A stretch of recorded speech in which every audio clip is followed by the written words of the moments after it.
For the past 10 months, we have witnessed civilian massacre after civilian massacre. School massacres where internally displaced people were sheltering. The flower massacre, massacres of people trying to collect water, massacres of people collecting aid at aid sites, massacre after civilian massacre. Entire families exterminated in one single bomb. Humanitarians, healthcare workers killed, and journalists killed in record numbers.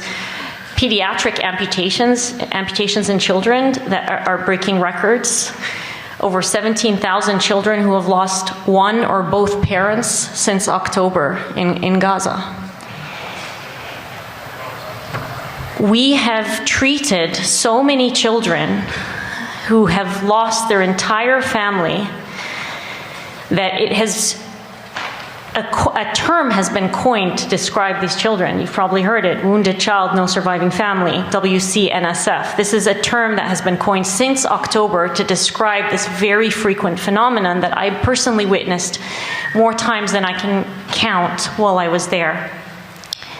For children, I have held the hand of children who are taking their last gasps because their entire family was killed in the same attack and couldn't be there holding their hand and comforting them and could not bury them thereafter. For the children who I treated who were discharged, and survived, they face a Russian roulette of 100 ways that they will likely and potentially die when they leave the hospital due to the circumstances incompatible with life that have been architectured by this military assault. Direct bombing, starvation, dehydration, disease. Alarming reports of the first cases of polio in Gaza right now. Polio is a potentially deadly disease that causes paralysis, including paralysis of the muscles needed to breathe. That has been eradicated for decades in that region. There's been a polio vaccination campaign that essentially has eradicated the disease from the majority of the world, and now we're seeing cases emerging in a area of the world that has a healthcare system that has been completely and entirely annihilated. I mentioned these wounded children with no surviving family. I'm going to give you two quick stories just so that you can humanize what I mean when I say this, because I know it's really hard to hear these numbers and think about individuals and what this means to them.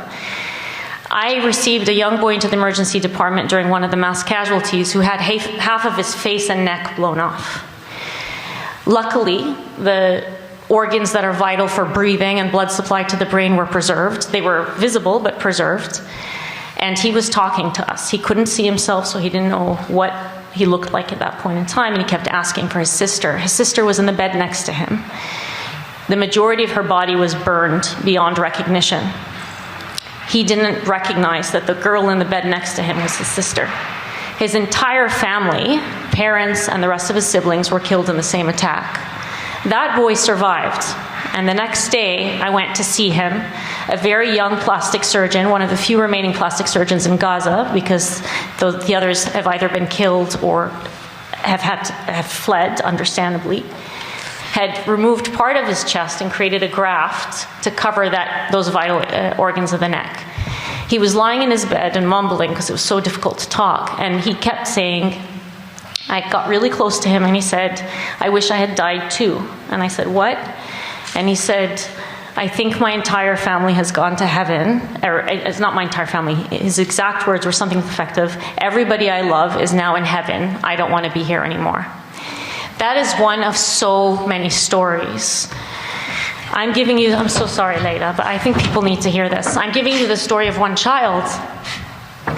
One of my healthcare worker colleagues, a young nurse, one of the most dedicated nurses I've ever met, was trying to evacuate a patient when Al-Shifa Hospital was bombed from north to south. He carried that patient, was eventually called by Israeli forces, not by name, but by uniform. You, the person in scrubs, come here.